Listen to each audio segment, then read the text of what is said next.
Hello, it's your boy Lin-Manuel Miranda. Welcome back to the Nerdiest podcast. Hi, no, that isn't Lin-Manuel Miranda. Welcome back to the Nerdiest podcast. We're nerds, talk about nerdy things. I'm one of your wonderful hosts, Mr. Jackson Glass, self-proclaimed wonderful. I'm here with my always co-host, Nick Barrett. How are you today? I'm alive, although Florida allergies do be sucking. It's that time of year where the allergies come out, and you're like, ugh, man, this sucks. But other than that, don't say self-proclaimed wonderful, because you are wonderful. Introduce the guest. Roasted. Wait, what? Yes, and for the first time in 2022, we have a podcast guest. Miss Megan with no H is back. Welcome back. How are you doing today? Oh my gosh, I'm Megan. doing great. I know, I'm doing great. Weekly recap. As you all know. As you know, I love musicals, so obviously I'm here in honor of, I've planned this, by the way. You guys don't know I'm going to do this. I'm going to list every musical I've been in. Don't worry, this won't take long. Okay. All right, I've been in Honk, Seussical Jr., The Secret Garden. I didn't like that one. Annie, Seussical Jr. again. Just a curious question, not to cut you off. You said you didn't like The Secret Garden? No, that was not an enjoyable experience. Aren't you wearing a Secret Garden shirt right now? No, this is my Fair Lady shirt. My Fair Lady. It says I could have danced all night. Well, now I look like an idiot. Wow. Continue. You're fired. And then I was in Seussical Jr. again. I was in it twice. Yeah. And then I was in Joseph in the Amazing Technicolor Dreamcoat, and I played the narrator, which was awesome. And then I was in Annie Get Your Gun, which was awesome.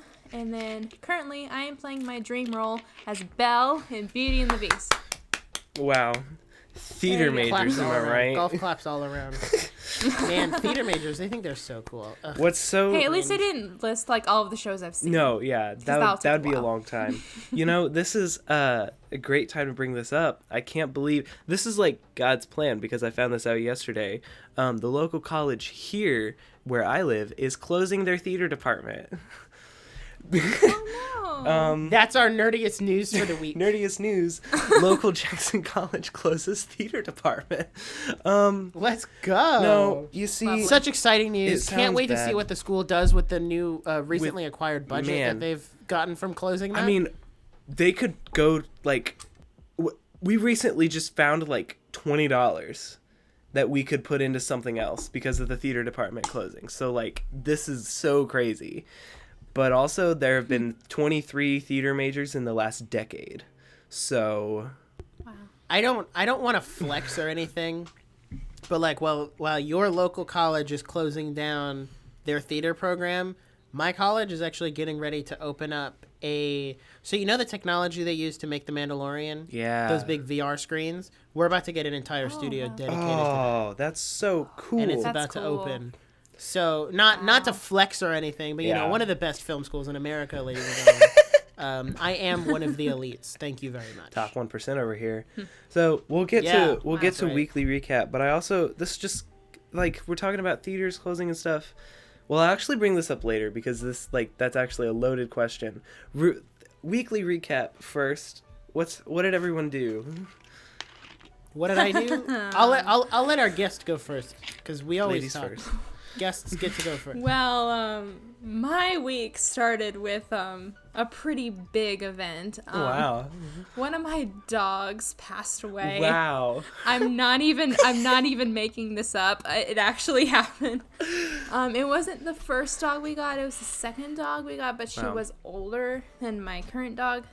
Yeah. She was a golden lab. Her name was Sandy. She was super old. We kind of expected it. So in editing, can you put like really sad music over that, please? Thank you. No, I'm actually gonna change it to the most upbeat Kevin McLeod song you've ever heard. I'd also... It's just that it's the do do do do do the like stock iMovie music. That's what it'll be playing. I don't want to be a nudge, Oh my but it's God. pronounced Kevin McLeod, so... But other than that, my week has been pretty good. I've had rehearsals for Beauty and the Beast, obviously. Having a wonderful time with it. Music rehearsals, just staging rehearsals. Wow. That's all my life has been consisting of. And it was also my best friend's birthday. Wow. Shout out. Which is awesome. And her birthday, her birthday's 5 days before mine. So my birthday is in 4 days. Let's go.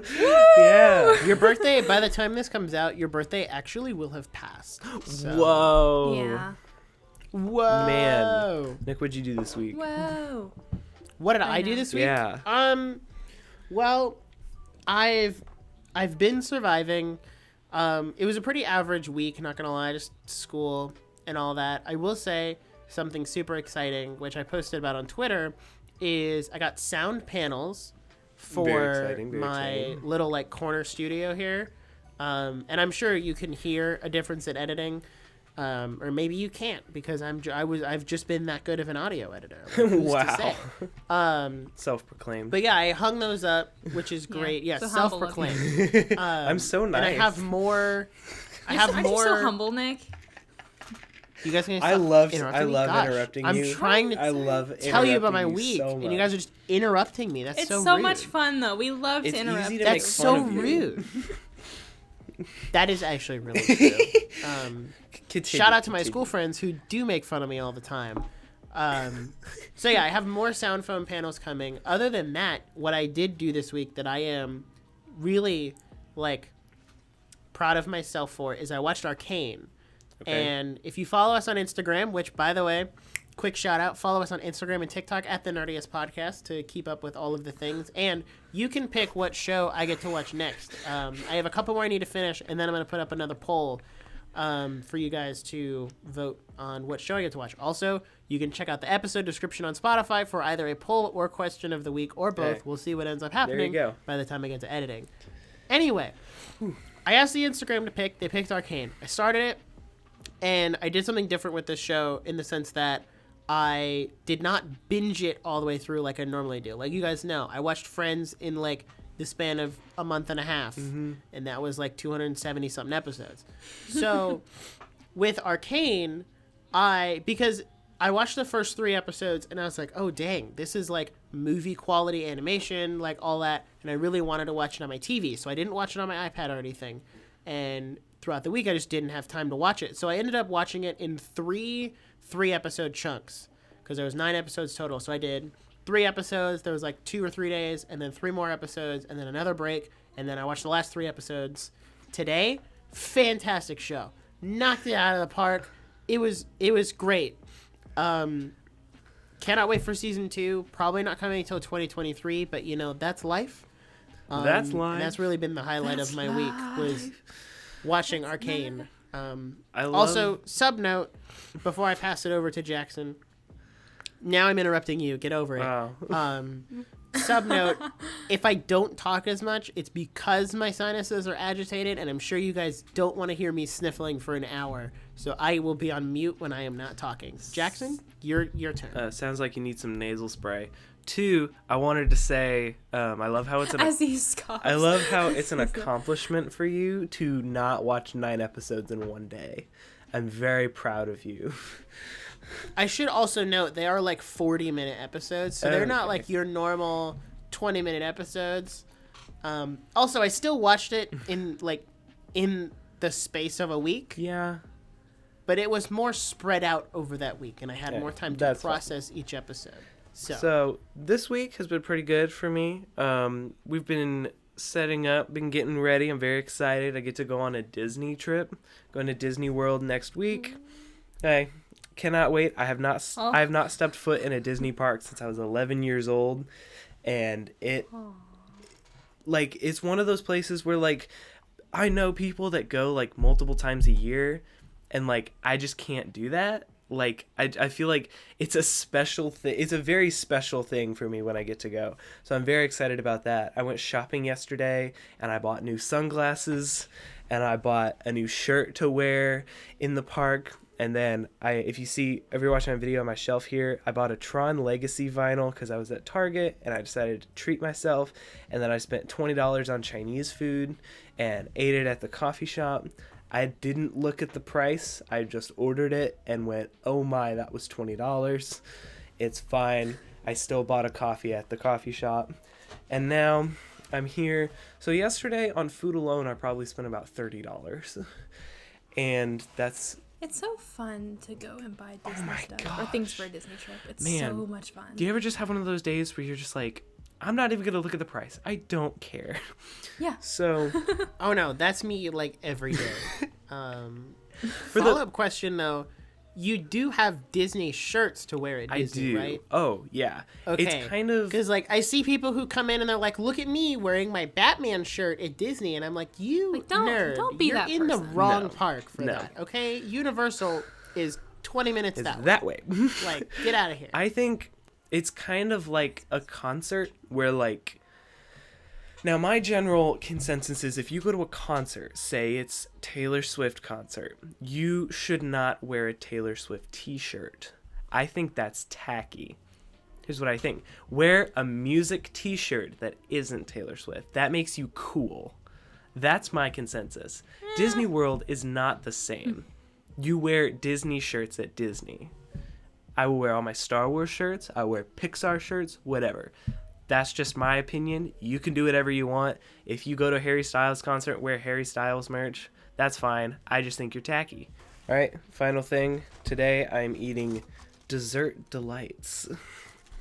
There are dessert-inspired fruit and nut candy assortments. That is my snack for the day. We're going to move into kind of... What are we doing next? Hot take? Hot take. Oh, shoot. That's me. Shoot.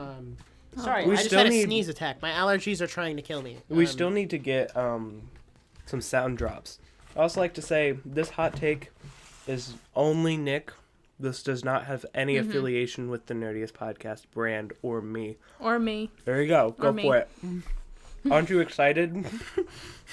I just want to say this actually does represent everybody and all of humanity. Whoa. I must say. No. Listen, in my humble opinion, I must say that I am quite literally the voice of the people, which would also make me president of the United States. So, addressing you all as the new president of the United States, I'd like to tell you about how La La Land is a trash movie. Well, hold on. Okay. This hurts my soul, by the way. Hold on. I'm thinking this through as I say it. So, La La Land, in and of itself, I watched it once, and I was like, okay, kind of mid. And I don't like it. Not to mention, I only watched it because my crush at the time was super into La La Land, and I was like, we need to have something to talk about. So, there was that going for me. But I decided later on, after all of that had passed, to give it a second watch and be like, okay, well, let me watch it again and see how I feel about it now. Still didn't like it. And the reason I didn't like it is because I feel like the ending of the movie really, I don't want to say, like, it just kind of ruins the whole movie. Because you spend this whole movie, like, seeing this couple be together and, you know, they're trying to make it work. And, like, at the end of the day, he ends up picking her up and going and, like, taking her to this audition that she didn't want to go to. And they have, like, this road trip to get there, and she does it, and she gets the part, and then they just never get back together. And I'm like, okay, first of all, it's really stupid, because you spent the entire movie trying to get me emotionally invested in this couple, and then they don't end up together. That doesn't make any sense. But okay, maybe aside from that, we can look past that.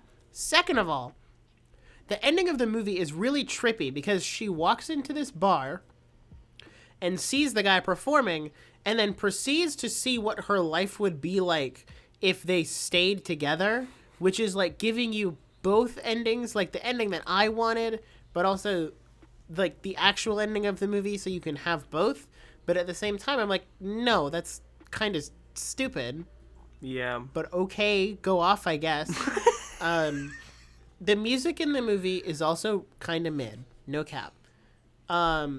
And what I will say is there are only two good songs in the entire movie, and that is Another Day of Sun and A Lovely Night. Okay. Time out. Now, hold on.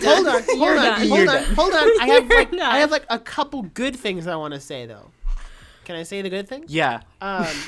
Go on ahead. Yeah, go do it. Good thing. Well, one of the bad things is Jackson misspelled doesn't in the notes document. I'm homeschooled. Get proper grammar. You need to get away from me. Secondly, what I will say is the movie does have really good cinematography. Like, as a film student, I can appreciate the cinematography in La La Land. It has really good cinematography, and that's about all I can say good about the movie. It's just it has good cinematography. Can't even say the directing was great. It was pretty mid. You're done. But the cinematography You're done. You're done. was pretty You're good. done. You're done. Pretty good. You're done. Megan, I think you're Sorry that you're you're gonna just take wrong. No cap. My final thought. You guys cannot dispute me for this. La La Land is a movie made for the Hollywood people who run the Oscars specifically so that it could win Oscars. No, that's bull. It checks off every single box No. that the people who run the Oscars want. And it didn't. It applies to old Hollywood. Why did everyone like it? But here's the thing: it didn't even win. Yeah. Oh, thank God. Whew, the Oscars You does have some suck. taste. So, I think Megan is going to take more of a ranty approach. So I'm going to go first, so I can kind of break down every single point of why you're wrong. So, La La Land. What I say is La La Land is the most realistic fairy tale that you could ever tell. It's a tragedy. It is a tragedy. That is the point. That's Also, the point. It's like Romeo and saying, Juliet. You saying it was stupid because she didn't end up with the guy is stupid. Because what I'll say is that's Hollywood, baby. The whole point of the movie is they are a dysfunctional couple because they both want their careers. And so he literally, the whole point of his character was that he will do literally anything for his career. And that meant losing her. They both would do anything for their career, and that meant losing each other. Now, is the ending really trippy? Yes, I agree that. But I think that was just kind of played into the tragedy of saying, hey, if they put aside their differences and like their egos, like they could have ended up really happy. But I also, like, I'm at peace with the ending because they made their decisions and they both got what they wanted. Even though that may not have been what they needed, they got what they wanted. And that's why it's a tragedy. Also, the music is incredible. And I think you need to put some respect on Ryan Gosling's piano skills, okay? Put some respect on him. Oh my gosh. And then I think you need to put some respect on the color grade of this movie. This is one of the prettiest movies you could ever watch. And also... Hey, Jackson. What? Color grading is part of cinematography. Okay, fine. You're right. Cinematography is great. All right, film student over here. So all that being said, that is a hot take, and that's why the segment is hot take, but you're wrong. So yeah, that's what sorry. I'll say. Do you want to talk about La La Land at all? We need to kind of... I would love to. Make it quick. Yeah, I'm trying to go as fast as I can. This will be fast. I'm sorry you're just wrong. It's okay because some people are just wrong about things. It's okay if you don't have good taste. It's okay. I'm sorry, that was really shady. So the music is brilliant. So is the choreography. Oh my gosh, it's so good. Another Day of Sun, Someone in the Crowd. Oh my gosh. I think there's tap dancing. Mm-hmm. There might have been. It's been a while since I've seen the movie. Oh, I love tap dancing so much. And we'll get into that when we talk about another one. But I love tap dancing. I wish I knew how to do it. And so, anyways, the music is brilliant. It's beautiful. The music is just beautiful. Yep. With every song. It's sad and romantic with City of Stars. There's like that fun girly song with Someone in the Crowd. Of course, Lovely the Night is just brilliant. And the opening number, oh my gosh. The choreography, so good. So good. And same with the end. Even like the ending with like that little dance thing, it like shows everything and it's just like... I wanted to say this. I feel like I'm flying. I wanted to say this. The fact that you think that it doesn't even have good direction is bizarre to me. Because some of those sequences that they do are incredibly directed. That's what I think, at least. And everyone's entitled to their opinion. If you don't like La La Land, that's okay. But, like, that is a hot take. Well, it doesn't sound like that's okay. Like, you guys make it sound like that's not okay. Well, I'm trying to salvage a friendship. As we segue into other musical movies, which is our main topic, just kind of talking openly about musical movies, we're going to get to Tick, Tick, Boom and all of that. But I thought of a much better hot take than the La La Land one. Okay. Mamma Mia kind of mid. Like, am I wrong? Oh. Am I the only one who feels this way? I mean... Mamma Mia kind of mid. I watched it, and, like, maybe I thought that because everyone is like, oh my gosh, Mamma Mia. It's Mamma Mia, my guy. Like, so ABBA songs, Meryl Streep. Hot take segment is over. Yeah. Now we're just talking about Mamma Mia. Yeah. So... Okay. I haven't seen the movie, but I really like mid. ABBA. Easy. I think, like... Their musical talent is really good, so good. But I saw Mamma Mia at a local performance, which was not a show that you want to see in a local theater because of the, how do you say, relations between these characters. And, yes. it's like, oh, look at, you see that lady that, like... trying to keep this PG. You see that lady that's making out with that guy on stage? My mom says, oh my god, that's my old Spanish professor. So, don't see Mamma Mia in a small town, friends.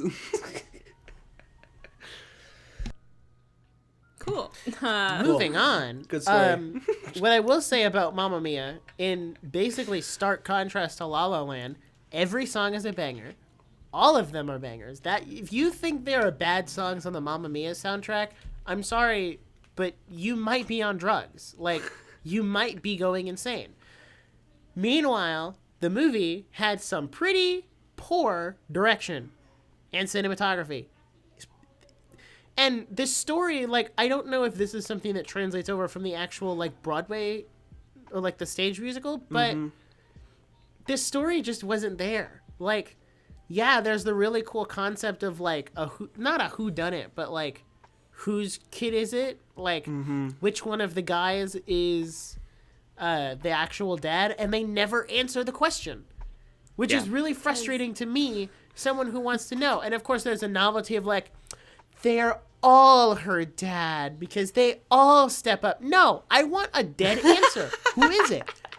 And then they made a Mamma Mia prequel. Take the DNA test. Do something. They made a Mamma Mia prequel and didn't answer the question. They still didn't answer the question in the prequel. And I'm like, how do you... What? No, I understand.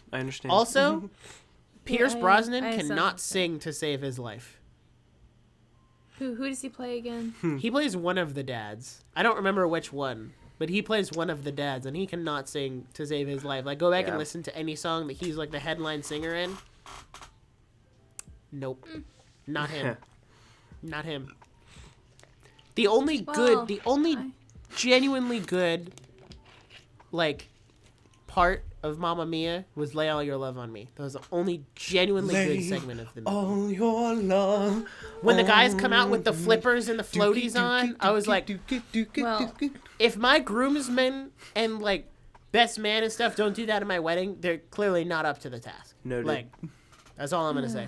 Duly noted. well, I like Mamma Mia. It's a very enjoyable movie for me to watch. Although you're sleeping on Dancing Queen and Honey Honey. I love those songs. Gimme, gimme, gimme is my jam. Oh, and that one too. Gimme, a man after midnight. Sorry. Yeah. So, I think most people watch it out of just the fun of the musical, not necessarily the storyline, because I agree, it doesn't always make sense. But I like the concept, like, which one's my dad, you know? Yeah. And I would love to play Sophie in a musical version. The music really is just the point, though. So, like... Oh, and Slipping Through My Fingers. That's another great one. Slipping through my Makes me cry. fingers. Makes me cry. So, The point of Mamma Mia, though, is the music. Because wasn't the story built around the ABBA songs? Yes. Okay. It's a jukebox musical. That makes sense. It's a jukebox, which means it's based off of songs that already exist, and they just put it in a musical setting. Here's what I think. I was having this...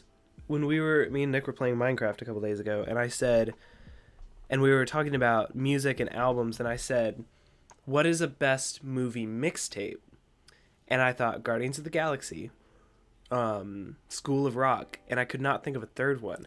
And I'm wondering if why isn't School of Rock on this list? Oh my gosh, that's tragic. Well, I don't have a lot to say about it because I haven't seen it. I only know a few songs from it. Well, man, that should have been in my underrated movies list. Man, anyway, School of Rock is really great. You should go watch it. I'm pretty sure it's on Netflix. Oh yeah. But does Mamma Mia count as a mixtape? Or is it just a jukebox musical? It's really just referred to as a jukebox. I think an argument could be made that it's a mixtape because they had the ABBA songs re-recorded with the actual actors from the movie. Oh, then it's so not therefore, a mixtape. It's Which the Meryl Streep, we love you. We love Meryl. Well, You're no. amazing. I would say it is. It could. Okay. It's in an interesting spot because you could say it's a mixtape because it's ABBA songs, but could you say it's a mixtape because it's not a mix tape? It's an ABBA take. Well, or an ABBA tape. But there's also because it's just ABBA songs. There's also something to say for School of Rock. If Mamma Mia isn't a mixtape, then neither is School of Rock, because they have original versions of already released songs. So I don't But are those songs from multiple different artists? Yes. Stick It to the Man it already exists. You gotta think. Well, you think of I'm Guardians. thinking of the songs from So you think of Guardians of the Galaxy. All of the songs in that movie already exist as songs. Right. So that's just a compilation of real songs. That's a mixtape. And they're all from different artists. They're not all one artist with a bunch of their songs like ABBA. Yeah. So what makes a mixtape? You have to have different artists, as I would say is one of them. You can't have all the same artists, which eliminates Mamma Mia from being a mixtape. Guardians of the Galaxy uses the music in its story very well, where Mamma Mia is one of those where it's a musical. So it's the characters are breaking into song. Where Guardians of the Galaxy is he has a deep connection to that music because it was the last that tape was the last thing his mom gave him before she died, and he was abducted by aliens. So, man, I did not expect to talk about this for so long. Let's go. So, totally poggers, dude. I'm going to quickly mention this because it wasn't on the list, but I'll take 10 seconds so you can literally time me. Into the Woods, another great musical with Meryl Streep in it. Lots of great ones, although, yeah, it's good. Okay. You should watch it. Okay. Here's perfect. Can we talk about Tick Tick Boom now? Yes. Yes. We can talk about Tick please, Tick Boom. Please. Yes. Please. Okay. Wait. Can I start it off because I just watched it. Yeah. Okay. So Nick and I made a deal. He said if I watch Tick Tick Boom, he'll watch Come From Away, and then we could talk about them both on the podcast. And I was like, awesome. Anything to get you to watch Come From Away. Yep. So I watched it last night, and it was really good. I enjoyed it. I didn't know what it was about. No clue what it was about going in. I had no idea it was about the guy who wrote Rent. I haven't fully listened to Rent. Or I kind of know the storyline, but I don't. But I can see the parallels because I know kind of what both of them are, with Tick Tick Boom and Rent. And I'm like, oh my gosh, the parallels! I can see it. This is really cool. So I thought it was really good. I like the music. The music is really catchy and really brilliantly written. That was really good. I had no idea about the full. Because it's a brilliantly written guy. Oh wait, that's right. Lin-Manuel Miranda didn't. No, he did not write a single one of those. He didn't write the music. He was the director. No, I forgot. I'm sorry. You are not giving this credit to Lin-Manuel Miranda. You are not doing that. No, Tick Tick Boom is so weird because it's a movie about a guy about it's because Tick Tick Boom is a real show. And it's a movie that is the show, but it's a movie of the show. But it like shows. And the show was about him writing the show. Yeah, kind of. It's really interesting. It's a movie adaptation of the show Tick, Tick, Boom by Jonathan Larson, which Tick, Tick, Boom is a story about his life between writing the one show, writing Tick, Tick, Boom, and then getting to Rent. Yeah. And everything in between. That is what the movie is. And I thought it was really good. I cried. It got emotional a few times. Yep. But I think my favorite part of the show was when Jonathan calls his agent. He's like, well, like, did anyone, like, want to, like, book me or whatever? And she's like, no. And they're like, well, what do I do now? It's like, you write the next one. And it's like, that is such a hard reality. Yep. Like, because it's true. Like, you just have to write the next one. And that's, like, I related to it because I want to be a writer, and I know that's going to be the hard reality that I'm going to have to face. Like, someone doesn't like it, you write the next one, and it's like that continuous cycle until someone sticks, and like that's it. It's really interesting because and it's so sad, but like it's such like a harsh reality. It took their perspective of a creator where he essentially realized that it'll never end. He's like, he's like, learned how to find joy in the creating because you're never done. And so it was really interesting. I think a lot of creative people that like also are writers, musicians, like video makers or whatever you are, I feel like this is a great movie for creatives to watch because they're like they'll relate so hard. Or if you like Rent, you'll like this one. He also Jonathan also has that naivety that most that most creative people have, is they're like, oh, I'll do one thing, it'll blow up, that'll be my thing, and then I'll be done. Like, I'll get all the money, all the deals, all the everything, when that is not how it works at all. Like, there is that process of you do have to start over and just write the next one, and the next one, and the next one. And you know what? You might get through your entire career and none of them stuck and took off. Maybe one or two of them did. Like, so you're not gonna be the next insert great Stephen theater Sondheim, person. which, oh my gosh. Singing, okay, I know it wasn't the real Stephen Sondheim, but like since he passed away, like I love his music. I had no idea he was like, I mean, I assume that's true. Like, obviously it says at the beginning, like, except the parts that he made up. But like, I love Stephen Sondheim, and like how he like played a role in like his life. I was like, what? No way. Yeah. Stephen Sondheim, like, so amazing. Also, to add on to like what Nick said, it's also like, with like that feeling of rejection, but it's also that frustration where it's like everyone really liked it, but you still don't get anything. And it's like, that's the frustrating part. It's like everyone liked it, so why isn't it doing anything? And that's like a real frustration. I told Nick before we recorded, some may know, some not, I worked on a project last year, and this was like an 8-9 month project where it was Ratatouille Hamilton combined. It was Rat-Tat Hamilton. It was original song, music video on YouTube. It's on streaming platforms. This was a 9-month project. Thank you. And it's like legitimately my proudest work. And then I looked at the streaming services and it got decent numbers. And then half of them are from me. I just got my first withdrawal from those streaming services. You know how much money came from that after my 9-month effort was $1.32.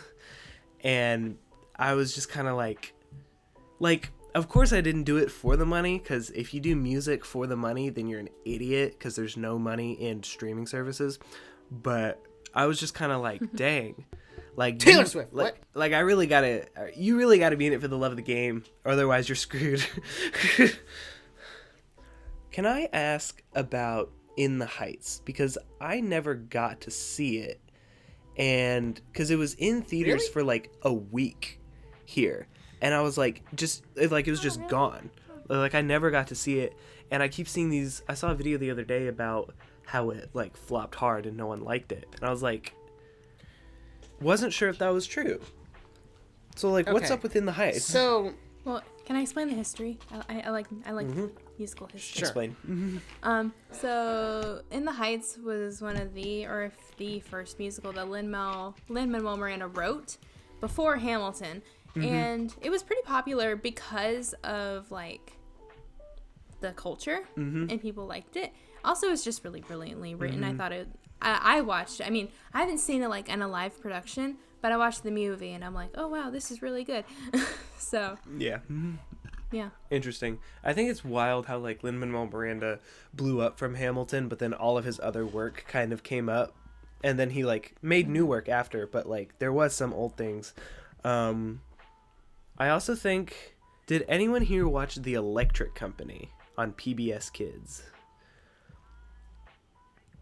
No. Dang it. No. The Electric Company on PBS Kids. I grew up most of my childhood with no cable. So we watched a lot of PBS. I feel that. And so what I didn't know was Lin-Manuel Miranda was on The Electric Company for he was one of my favorite characters growing up, and I didn't even know that it was him. And he was on that show. It was like a musical show where you learned about like grammar and reading, and then he was on that show with the guy that played Chidi in The Good Place. And then like there's like literal there's Chidi and Aganye. And so there's videos of Chidi and Lin-Manuel Miranda having like rap battles, and it's hilarious. And I didn't know he was on that show.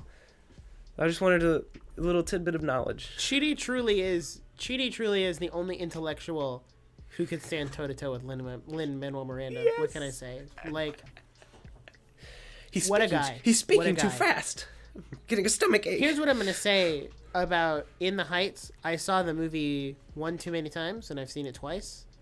It is, like, after seeing it the first time, I obviously made a whole podcast review episode about it.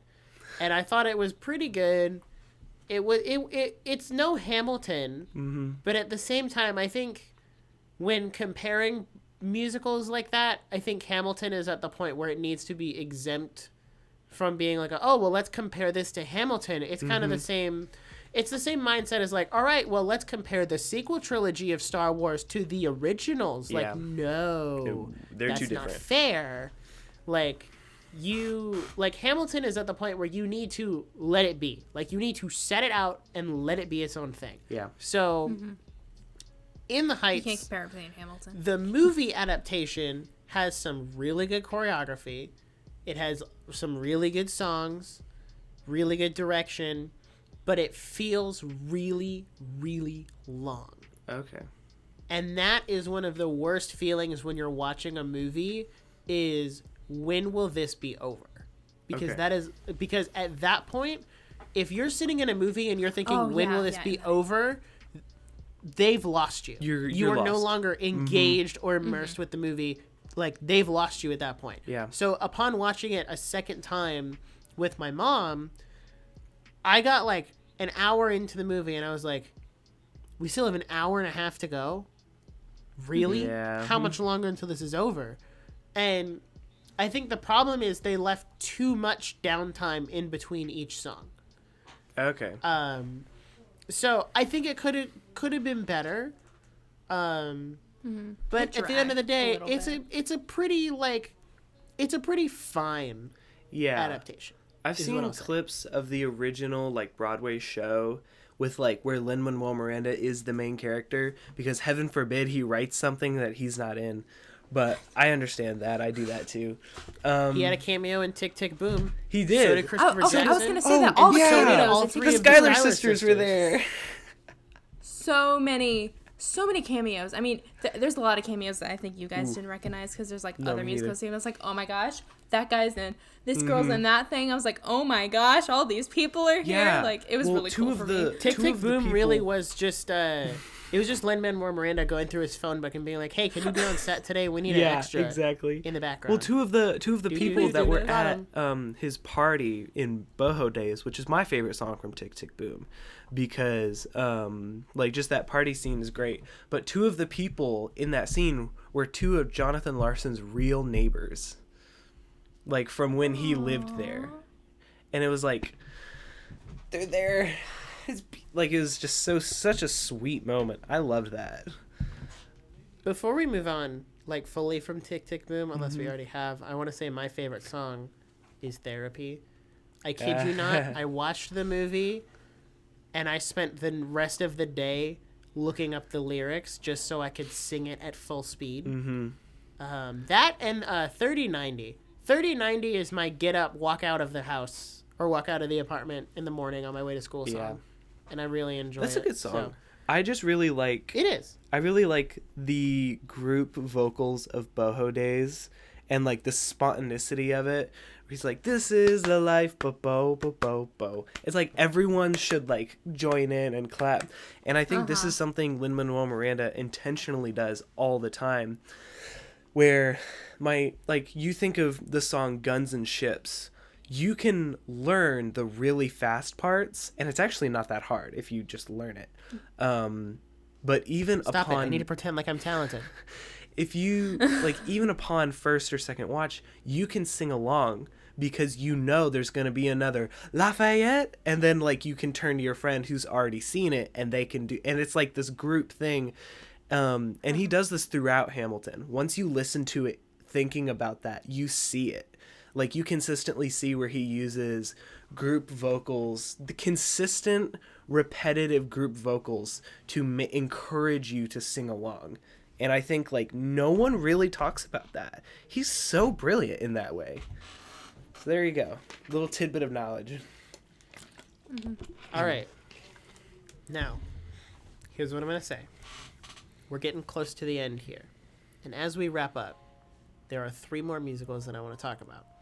We're going to start and go from worst on this 3 to best on this 3. This is in your opinion. Hey, hold on. No, this is definitively. And you all agree. Okay. This is definitively. Worst, Dear Evan Hansen. We got to talk about Dear Evan Hansen. We all suffered through that 1.5 hour, 2 hour long train wreck of a musical movie adaptation. Okay, let me say this. The Broadway musical... I enjoy the soundtrack. I know you guys don't like Ben Platt, but I think his voice is pretty good. Wait. No. I'm not the one with a dig against Ben Platt. Okay. That's Jackson. Jackson's the one that sorry. Jackson. The only good thing Ben Platt has ever done is the Over the Hedge soundtrack. That is my opinion. So I enjoy the music from the original Broadway soundtrack. Great. The movie. Okay, because I wish I could go see the Broadway show, Dear Evan Hansen, because I think that would be good. The movie, what happened? What happened? I just need to know. Why? Just why? You know? That's all I'm going to say. I think what ended up happening is the first problem was casting Ben Platt as Evan again. It worked on stage because you're not super up close in his face, so you don't notice how much older he looks. But you put him in a film setting where the camera is getting close up on his face to see him cry, which, by the way, that man is the ugliest crier I've ever seen. I know. I agree. Some of those crying reactions were absolutely disgusting, and I don't know how they made it through the edit. I've seen the clips on Twitter where he's just like... Okay. He looks like the meme kid. I said this when I saw the film. He looks like that kid from the meme where it's trying to hold in a fart around your crush. I know exactly what you're talking about. That is exactly what he looked like in this movie. And I was like, oh my God, how did this get through? How did this get through editing? You know it's bad because I was sitting in the theater with my mom, and we both went to go see this movie. When my mom was crying, I was laughing. I was laughing at the parts that you were probably supposed to cry at. Another thing that made me really uncomfortable about this movie is that, like, the sister, I don't remember her name. Zoe? Zoe. She's, like, easy, 5'6", 5'7", something like that. So she looks like a high schooler. And then Ben Platt is, like, 5'10", 6 foot, like, significantly taller than her. And I'm like, there is no way he's a high schooler. Like, there's just no way. And they didn't even do any of the fancy, like, camera tricks where they use high angles to make him look shorter. No, they just did straight on. And I was like, it made me very uncomfortable because I know that Ben Platt is an adult. And I know that he is not a high schooler. Because, you know, some stuff you see, like High School Musical, like, yes, they were all, like, teenagers when they came out, but at least they acted like high schoolers. He didn't act like a high schooler. It was just kind of, Ben Platt is here because my dad is an executive producer and wants to make me look good for all eternity. But also, like, in Hannah Montana, Jason Earles, who played Jackson, was, like, 30 when that show started. But he didn't look it, and he acted so young that, like, you wouldn't have guessed that. And I'm going to be dead honest, I did not see Dear Evan Hansen. When we were scheduling... You saved yourself money and time. Yeah. When we were scheduling this episode, because this episode was supposed to happen, like, straight up last year. I rushed to see this musical because I thought we were going to do this. Like, this episode is a long time in the making, and we were going to all go see it, and then I was like, I don't want to. So, there we go. Good on you, mate. Good on you. I will say, Dear Evan Hansen does have good music. But everything else about the movie just sucked. Yeah. That's all I have to say. Now, as we move up, we go from worst to good. I'm worried you're gonna say something. What is good? Come From Away is good. No, No. The Greatest Showman. No, Let me speak. Absolutely not. Absolutely not. I did not stand by this. Let me speak. Okay. Come From Away is good. I'm not saying it's great. It's bad. It's brilliant. By what is no wrong means with am I Come saying From it's Away? bad. If you keep interrupting me, he'll never find out. Okay. So I'm Googling Come From Away. Come From Away, the whole premise of it is like it takes place in this because this is like my town favorite thing in Newfoundland where like right after 9/11 all these planes got redirected to this airport because they closed all airspace for understandable reasons. Mm-hmm. I will say I really liked how they utilized the cast in this show. How instead of bringing in different cast for all of these passenger characters, they just put different clothes on. It's the very like the play pretend where you literally put different hats on to play different characters. I respect that. That was great. I also, this is going to sound really weird, but I liked the use of the chairs and how the chairs 1 minute it was set up to be a restaurant and then like you blink and now they're sitting like it's an airplane. This does look kind of cool now that I see it. That was great. And the songs kind of slapped, not gonna lie. Some of those songs were pretty good. They kind of slapped. But one more criticism. One more thing I will say that I really liked about the movie, or not the movie, the show, anyway, is it really, which, I'm going to word this very carefully. As someone who was not alive during when 9/11 actually happened, but I have, like, 90% of my relatives were, and they have told me what it was like on that day, and I can kind of get it, but not, like, fully understand it, because I wasn't there. But watching this musical and the way they put, like, how these people were scared, like, there's this Egyptian guy who gets profiled because he's Middle Eastern. And based on the very limited knowledge that people knew from the attacks that had happened, they got, like, super biased towards him because he was Middle Eastern. And there's this scene where he's like, you know, no one's supposed to see below the waist because of my religion, but then they gave me, like, this really intense pat down because I was Middle Eastern. And, like, you see that kind of stuff, and those are the kind of things that you don't think about when you think about that event. So I think it handled that very well in showing this is what it was like for those people. Obviously, not the same as people who actually went through it. Like, that's a whole different thing. And I'm not here to say that, like, that's invalid. But what I am saying is that this musical very, at least to me, accurately captured that part of that experience. It put it in perspective in a way that you could understand and relate to. Yes. As someone who never lived through that and wasn't even alive, I understand. Now, what I will say is, as I was watching it last night, I got that feeling about an hour or so in of saying, how much longer and when is it over? It doesn't even have an intermission. I started getting bored. It didn't even have an intermission. How could you? It was a perfect length. Like, I got to an hour in and I was like, it's an hour and a half. Okay, cool. How much longer? Dang. And I don't usually do that for movies, but I found myself turning on the Xbox remote and just flicking up the stick to see how much time was left. And then I turned it back To off. be fair, I did that for Tick Tick Boom, so. And, I mean, to be fair, Tick Tick saying. Boom is like 2 hours long, though. Yeah. Yeah, So- it is kind of long. That's understandable. I mean, I did that too. Man. But not It's because a I long was time bored. to I talk just about want to know one how guy, much so. longer. Hamilton, so. Longer. But yeah, no, I felt like the novelty of the switching of the hats and the rotating of like the set and the chairs and all that, it worked great for the first hour before you started catching on that that's what they were doing. Once you started catching That's the on point. that's what they were doing. Yeah, no, I get it. It works for a musical set. Like, I talk about sitting this, in please? an actual Broadway theater, it works. But watching it on film does not work.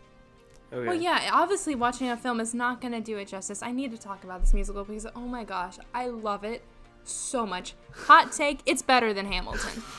That's a hot take. That is So, factually Whoa. incorrect, and No, you will I'm be kicked off sorry. the podcast. Whoa. in my opinion, Come From Let's Away not is say better things than that we Hamilton. don't mean. Well, out of don't worry, anger. because don't worry, because once we finish Come From Away, I will say X musical is better than Come From Away, so Megan Which will is be just offended in true, return. so. Okay. So I love this musical. So I listened to the soundtrack before they released it on Apple TV Plus, and I already loved the soundtrack. I thought it was brilliant. I thought it was catchy. And then I finally sat down and I watched it.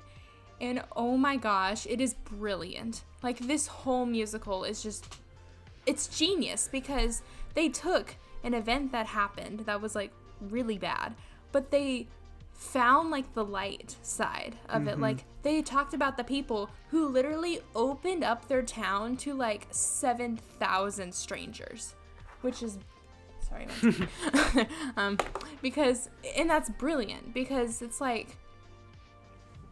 it's a story of good humanity, people, good people opening up their houses, their schools, their facilities to all these, the plain people is what they call them. And it's all true. And that's what's really cool. And it's such a good message, especially these days. And what another thing I love is all the people that are in it are real. Like Nic and Diane, not this Nick, the character, Nick. Nick they're real with a people, K, and they as actually, according to the subtitle. and they actually did meet when they landed in Gander. And it's it's so cool. And just like what Nick said, the thing with the Middle Eastern guy, yes, and it's awful that he was stereotyped like that. And it's a good message for things these days. And I watched the behind the scenes of it, and they actually the people who wrote Come From Away, they interviewed so many people. So probably even there's probably little details that actually happened because some person said oh yeah, this thing happened. And also another thing I love is it also simultaneously kind of tells the story of Beverly Bass, who was the first female captain of an airplane. That's And interesting. there's a whole song about her. It's called Me in the Sky. I love that song. And it's about how she wanted to be a pilot, and the World War II pilots, they all protested her, but she finally she was the first in the song, the first female American captain in history. And it's That's pretty cool. And Wow. she was one of the planes. She flew I think the 777, like a huge plane in Gander. And she was one of the planes out of the 38 planes that were there. So Wow. Here's I a love question this I have musical. about it that I wasn't sure of. Is in the Apple TV movie, in air quotes, is that the original Broadway cast? Yes. Okay. I wasn't sure. Mm-hmm. Every single one of them. They're all the same. It's so No cool. cap.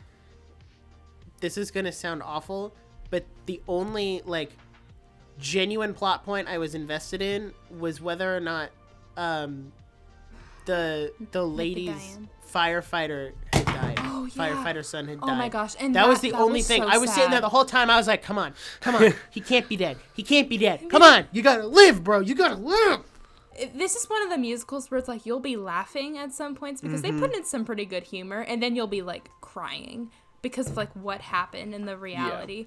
Because there was this mother, and her son was a firefighter, and he passed away in duty, and she's like in this panic mode that's like, I need to find my son, I need to get to my son, but I'm stuck on this island and I can't get to him. And that's like, it's so raw and it's so good. Hey, I really want to know what the next musical on your ranking is that's going to be so controversial. Okay. One of the most spectacular musicals I have ever watched in my entire life is Bo Burnham's Inside. And That's before not on you the look at me and list. say that's not a musical, it is an hour and 45 minutes of straight songs Okay, fine. with very minimal dialogue in between. It's a one-man I'll show. It is let a him say it's a musical. musical. And Does a let me one-man tell you, show count as a musical? I would Yes. say I yes. thought okay, to be fair, Nick, I thought you were going to say it was The Greatest Showman, and I was about to be like, Nick, if you think The Greatest Showman is No. better than Come From No, Away, I we're just- going to have some problems. I don't think it. Hold on. Well, I do think The Greatest Greatest Showman is Showman is better amazing. than Come From Away. Well, it But is amazing. I don't just don't think The it's Greatest better than Showman Come is From better Away. than Hamilton. No, because Like- it's not. In think the Hamilton's tier list better. ranking here, right?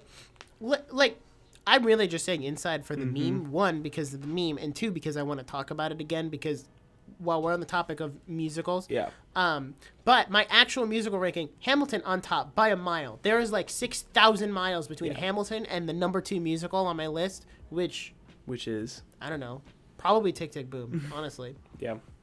And then third, La La Land. No, I'm kidding. Probably We Greatest got him. Showman, We got him, honestly. Jackson. I would say... No, I'm going to say Hamilton at the top too, just because I'm a theater kid. And I'm going to say Hamilton, La La Land, Tick Tick Boom. That's what I'll say. And for me, are we going like just based off of this list? Sure. no, I you mean, can. no, you other- can other add. stuff on You there. can Because add. my favorite musical of all time is Finding Neverland. Oh my gosh, I could go on for hours about that musical. It's so good. So Well, Finding unfortunately, Neverland. we are limited to a little Yeah. over an hour. So Yeah. So What a and then limit. Come Another From day. Away. Come From Away, and then Hamilton, and then we didn't get to talk about it, but Newsies, which is also really good, so good. That was the tap dancing comment I was gonna make. I love the tap dancing, and I love the story, and it's really good. So here's my I was question. low key about to say. Hold on. Continue. I was low key about to say Newsies kind of mid, but then I had to stop myself and say, is it actually mid, or is it just because I'm not into musicals? And I think, think- Jeremy, it's is it because just I'm Nick? Is it just not- Jeremy Jordan? I think it's No, just I have Jeremy nothing Jordan. against Jeremy Jordan. Nothing Sounds like against you Jeremy do. Jordan. He is incredibly you do. talented. Is very. I think you have something entangled against Jeremy series. Jordan, Nick. No. It's I had okay to to be stop threatened and look by and people. think. I don't like I'm Timothy not Chalamet. Anyway, Sorry, gosh, that broke me. what I'm saying is actually, guys, my favorite musical of all time is John Mulaney and the Sack Lunch Bunch. That's Underrated such a gem. good one. That is actually really low-key, good. it's not my favorite, but it is like Jake top tier. Gyllenhaal It is really as good. Mr. Music is so iconic. Oh my gosh. Ugh. Anyway, as I was saying, I had to stop and be like, am I thinking that it's mid? Because I was listening, I was like, Come From Away, kind of mid. La La Land, kind of mid. Mamma Mia, kind of mid. Newsies, kind of mid. Sounds like you don't like musicals. Wait. Are these? Yeah, that's what I was gonna say. Is like, are these kind of mid, or do I just not like musicals? I love think how it's this the is, latter. I just don't like musicals. This is a podcast I think you of just don't like self-discovery. musicals. This is a podcast of self-discovery. Yeah, we're learning so much. Wow. Anyway, I want to talk about my favorite musical of all time, Bo Burnham's Inside. We talked because about. I wouldn't call that a musical, but okay. We've already talked about this. Here's the thing. I just don't think you guys will ever understand the lyrical genius of Inside. I feel like Inside's songs are lyrically deeper than any musical will ever be. I introduced you to Inside. I think I understand. Well, yeah, you do. But I think some people... It's really long. Oh, listen. It was good. I watched it, and it's really good. I don't think it's better than other musicals. Inside Vinyl, let's go. Vinyl. Can I start posting vinyls on our Instagram? Like, is that a... Please do. We need something else to post. Okay. Other than show... movie reviews. This is physical media. This counts as physical media. I'm going to get roasted for how I handle records, but I'm also just dumb. Oh my gosh, how dare you touch the records? That's like touching the shiny part of a DVD. Were you ever told that as a kid? Like, don't touch the inside of the DVD like, or don't the CD. touch the DVD. No, I was always taught you put your finger through the little hole in the middle and then use your thumb grab the outside. Hold the outside. You see, it's hard. And then you would slide it in. It's so hard to do that with But records because then they're it was so always big. the game of being able. There was always the game of trying to be able to pull out your finger before the DVD got to that point. I always thought it would suck in my finger and just like, I don't know why, but I thought, because we had a VHS player too, like back in the good old days. I had VeggieTales on VHS. So me too. I still have the first 2 Toy Story movies on VHS and The Little Mermaid. That's really weird. So here's my question. That was Nick's first crush, by the way. Little Mermaid. I know. I always have to say that. I can't wait. I'm muting her for that. I can't wait for the sequel, The Big Mermaid. So, all right, are we done here? I think is that the end of the episode? I think we're done here. I just want to say, do you think that musical movies are getting worse? Yes. Like, I think... And let me tell you why. Hold on. Let me finish my question. Because... Fine, finish. Because, like, recently I've seen, unless it's by Lin-Manuel Miranda, it's been pretty bad. So, and even then, like, Lin-Manuel Miranda made Vivo, which wasn't great. Like, I recently saw Sing 2, and I was just like, this is pretty terrible. Like, it was really bad. And I'm just here thinking, like, why are we putting so much effort into the music of a movie when it's just a cash grab? And so, like, I think... I don't know. I can't think of any musical movies that are coming out soon, but I feel like they're kind of on the down, if that makes sense. I heard... Megan first. Dang. Ladies first. You've talked a lot, Nick. So, I think it depends because right now Lin-Manuel Miranda is on a pretty big high right now. Yeah. Like everyone loves his stuff, but also, in my humble opinion, I think he's doing too much. Like, can we get a little bit of a break? You know? Yeah. But that's how people feel about Chris Pratt too. So it's all about because Tick Tick Boom, for example, that music was not written in today's time. That was written years ago. So I think it depends because maybe more newer music, because obviously there's Encanto. That was pretty great. True. There's a lot of great musicals that are doing really well, even ones that aren't by Lin-Manuel Miranda. But it's all about But Encanto was by Lin-Manuel Miranda. It needs to be. Yeah, I know. I don't know. It's all about why I can't find the words. I'm sorry. It's just Think on that, Nick. What do you think? Yeah.